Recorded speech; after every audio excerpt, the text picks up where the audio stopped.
If you're like me and you love fantasy books, you've gone to the Goodreads, top fantasy books of all time. You've worked your way down. At a certain point, you'll get to this book, The Assassin's Apprentice by Robin Hobb. And it's a great book. Unfortunately, what my tiny pea brain didn't realize is that the whole series isn't on that list. Why, do you ask me, is the whole series not on the list? Because it's awful. It's horrible. I bought these books, The Assassin's Apprentice, Royal Assassin, and Assassin's Quest, all at half-price books. Oh, wait. There we go. Half-price books. And I still spend too much money on them. I'm not even kidding. I finished this series over a year ago. It's an old series, so it's been out a while. But I finished it a year ago. And I woke up at 3 a.m. the other day, angry about it. It still haunts me. It still has its bitter, dirty talons in my soul. I'm not just going to rag on it. I'll tell you why. I'll tell you I got my reasons, all right? I'm trying to encourage you, okay? We're on the same team. We both want to read good fantasy books, all right? Let me tell you a little bit about the series first. So this is a trilogy. The Farseer Trilogy is what it's called. Assassin's Apprentice, Royal Assassin, Assassin's Quest.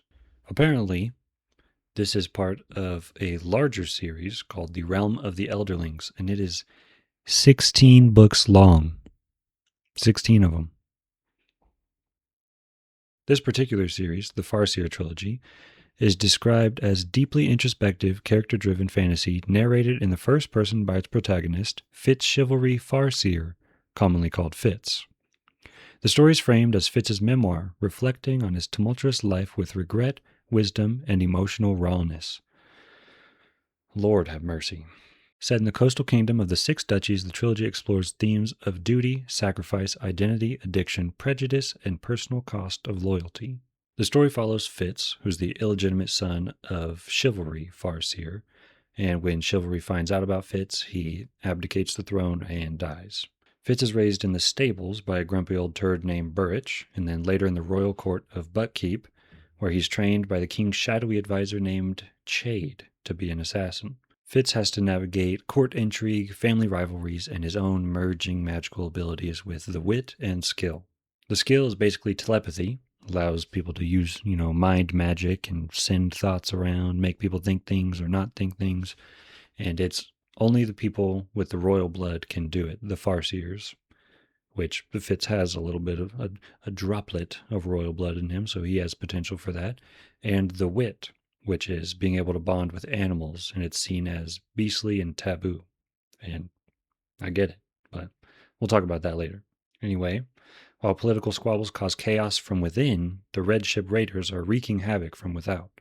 They're attacking along the coastline and forging their victims, which is basically just stripping away their emotion and humanity and just leaving them as animals. Fitz becomes deeply involved in trying to defend the realm alongside his uncle Prince Verity. That's basically what the whole series is about. First things first, the names in this book were just weird. They're all like noble adjectives: shrewd, chivalry, regal, verity, patience, and it was just weird. Normally, when there's a strange name or group of names in a book, they kind of normalize in my mind as I read them, as I go through the series. Never happened here. They stayed weird the whole time. Let me tell you though, this book had me hooked. The first book, Assassin's Apprentice. I flew through it. It had tons of potential for the rest of the series, following the woes of a kid abandoned in the stables and then raised and trained as an assassin. And it had a ton of potential and promise for me. I loved reading it. I loved that kind of world that was built. And it all kind of came crumbling down at the climax of the first book, though. Even though I loved the book, the climax I thought was awful. Ooh. The climax is basically Fitz's first big mission, and he barely lives. He's barely successful. He gets poisoned twice. The first time is just a miscommunication, and the second time was just his uncle hates him and wants him to die. He barely survives, and he barely saved the day, and I kind of get it, He's an assassin in training. He's taking baby steps. He's just going to scrape by sometimes. It's not all going to be gold. But at the same time, I don't get it. This is a book, and I want the hero to win. I want him to win well. I want there to be recognition, but there's not really any of that. There's no delicious moment. There's no thanks for Fitz. It's pretty much just bitter moments throughout the whole book with hope for the future. All in all, though, it was a great book. The only thing I didn't like was at the beginning of each chapter, there's anywhere between a paragraph to a couple pages of exposition or history or lore, culture. It's information that you need to know to move the story along, but I guess Robin Hobb couldn't be bothered to just make it part of the story. She just has to sit you down and dump all this boring information on you at the beginning of each chapter. I didn't like it. It took me out of the story. I'm not a fan of storytelling like that. Whatever. Anyway, remember when I told you that Fitz got poisoned twice at the end of the first book? Well, those poisonings maim him for the whole rest of the series. He has seizures that plague him constantly. He gets worked up, he just starts shaking and falls down, passes out, and it kind of slows down, but it never goes away. And that was a huge bummer. Don't you just love that? Do you love when your hero is questionably capable of doing anything? Moving on. In the course of his duties, Fitz gets very close to Prince Verity and his wife Catrican. A little too close, and it gets very weird. Prince Verity is doing his mind magic to keep the Red Ship Raiders away, and Catrican is all worked up about trying to bear him an heir, and somehow Fitz is between them. He's caught between them, and he's going back and forth, and he's each of their little advisors, and it's strange. I don't like the direction it went. At one point, I thought that Fitz was going to end up with Catrican, but, who am I? I'm just the reader, I guess. Although Fitz does have a little romance with a childhood friend named Molly. She's kind of a peasant, and he's got royal blood, so of course it's not going to work out. You hope it's going to work out the whole time because they get pregnant together, but she dumps him, and it never works out, ever. You hope it does. Fitz hopes it does, but it doesn't. Sorry. Sorry, reader. Hate that for you. He has actually a few other options, potential options throughout the rest of the series that you kind of say, well, maybe it won't work with Molly. Maybe it'll work with this gal over here or that gal. Nope. He holds out hope for Molly, and it never happens. One thing I like to read about in my fantasy books is action. I like a little violence. It's exciting.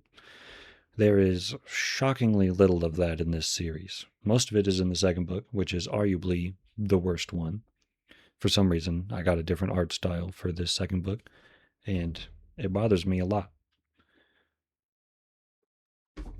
Assassin's Apprentice, Assassin's Quest, same art style. Show you both at the same time. There you go. Royal Assassin, the middle book. It's not Robin Hobb's fault. It's just my own deficiency in my brain that it just plagues me that I have a different book. But whatever. Pray for me. Like I said in the beginning, this is a character-driven book. Don't you get excited about action. Don't you do it. You'll get hurt, just like I was. One form of action in fantasy books is magic, and the magic in this book was a continual annoyance for me. The protagonist, Fitz, can use magic in two different ways.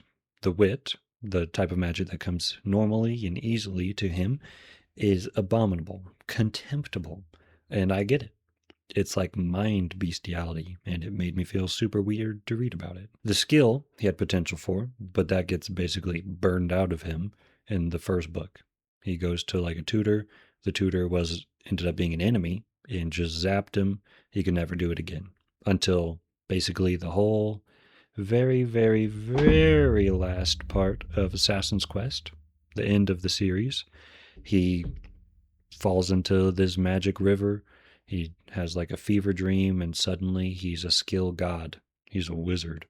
There's no levels to it. There's no insight gained along the way. He sucks at it. He sucks at it.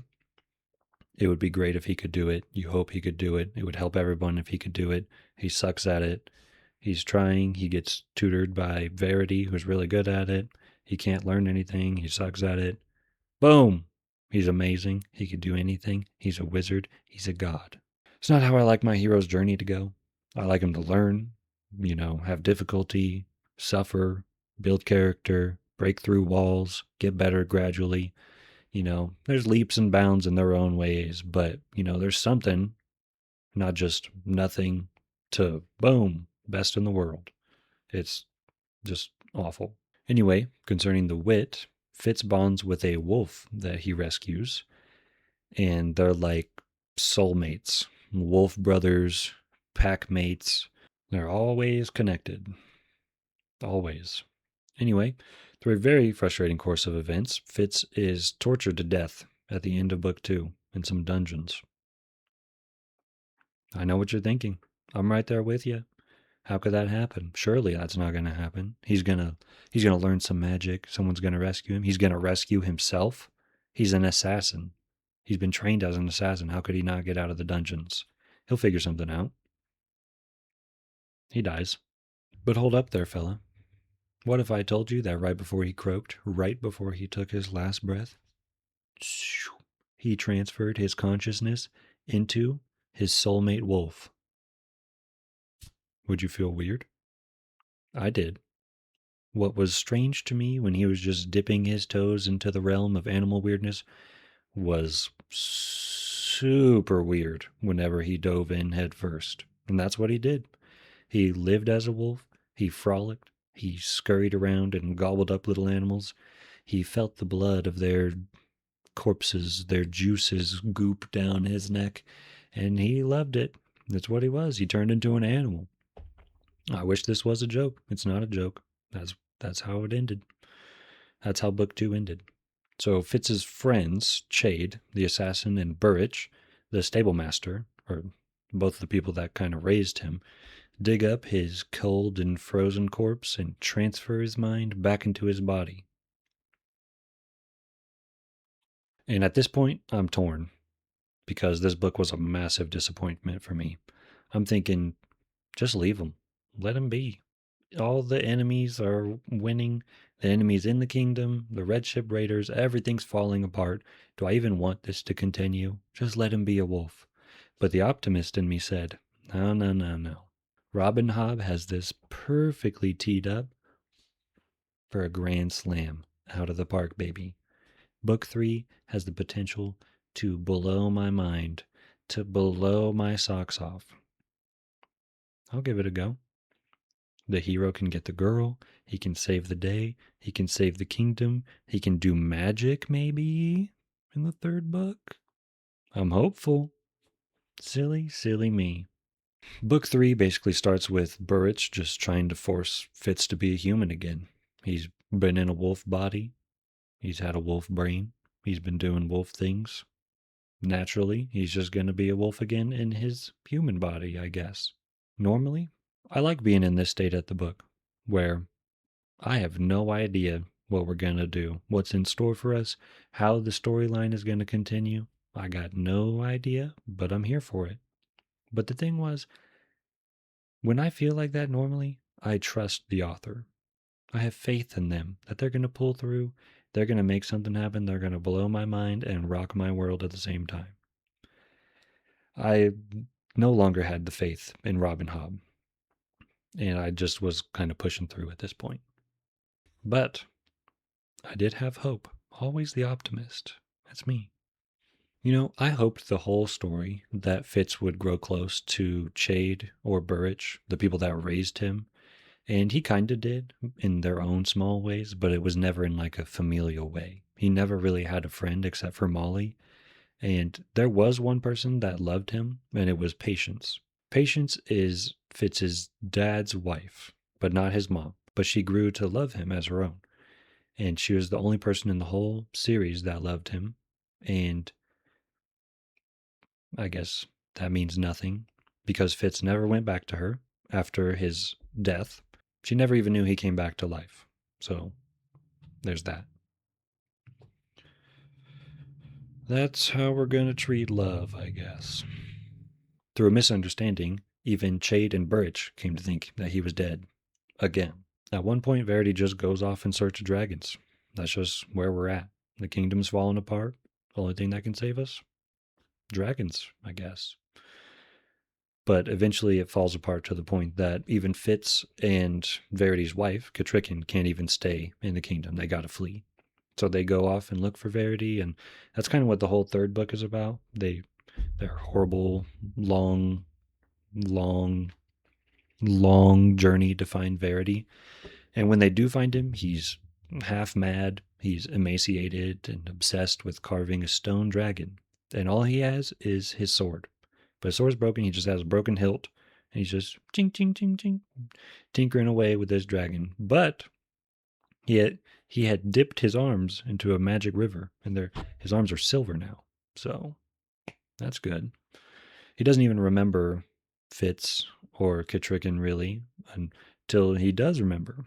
And he remembers to the point that he wants to know Catricin again. But oh no, his magic silver arms. What's he gonna do? Oh, Fitzy. Would you mind terribly if we switched bodies? I'll put my mind in your body, and your mind will go in my body, and we'll have each other's bodies. And just to borrow it for a bit, just for a little bit. Don't touch anything with your magic silver arms. My magic silver arms. All right, thanks. I wish that was a joke from my ridiculous, perverse, feeble mind, but no, it's a plot line. That really happened. That's how Robin Hobb wrote the book. But Verity, after all that, was like, is there anything I can do for you now? After they switch bodies back, of course. And naturally, Fitz still has hope for Molly, still loves her. She's carrying his child. He wants to look in on her. And through Verity's, Professor X mind magic abilities, zoom, he takes Fitz on a little journey, and he goes and you see the scene of Molly, his woman, and Burrich together. And they decide that they're going to get married. Burrich, the man that raised Fitz, and Molly, together. What a fun fantasy book. What a nice read. I can really tell that, you know what? No. This is the only book I've ever read that I feel like the author hates me and wants me to suffer. I've read a lot of books. That's some of them. I've read a lot. I've never felt this way before. I hope you don't either. That's what I'm here to help you. That's what I'm trying to tell you. Gosh, this series has just annoyed me so much. Not only has Fitz just given everything to everyone through loyalty and his duty and blah, blah, blah. He's just sacrificing constantly. There's never recognition for him. There's never a thanks. It's just Verity. Say, take. Can I borrow your body for a little bit? Wham, bam. Thank you, ma'am. Yeah, that's how it is. Anyway, Verity finishes the dragon, and then he becomes the dragon. He kills all the Red Ship Raiders. He saves the day. Woohoo. It just means nothing at the end of the book. You're ready for it to be over. Something's got to happen. And I guess that's it. Cool, I'm done. Well, not quite. Fitz goes off. He retires in peace as a hermit. No one ever knows that he lived. No one ever knows that he did anything of worth. The dragons only, came around because of him. He helped with his magic, the Skill River thing. I mean, the only reason Verity was able to save the day was because of Fitz and his, sudden magic abilities, but there's no recognition for that. It's just over. What a horribly disappointing and bitter series. I mean, maybe I'm not the intended audience. Maybe there's an intended audience for this out there. And if you know who they are, give them a hug for me. They need it. They need it bad and some sunshine. Or maybe I'm just a goofy Neanderthal that wouldn't recognize art if it slapped me in my prominent brow ridge. But I need a delicious moment, and it never came. And it would have been so delicious. The moments, you know, it's a wave. You go up, delicious moment. You go down, suffering, tragedy. Oh, delicious moment. That's the way you do it. And it just never happened. There was no delicious moment. Sorry, reader. Like I said, this was a bitter, bitter read. And time is our most valuable resource, our most precious commodity. And if I were you, I wouldn't waste it on this. Like I said, Assassin's Apprentice, great book. If you want, read that one. It's on the list of the top fantasy books. If I were a smarter man, I would have realized that the other two were not. Just this one. Don't waste your time on them or money. Anyway, bye.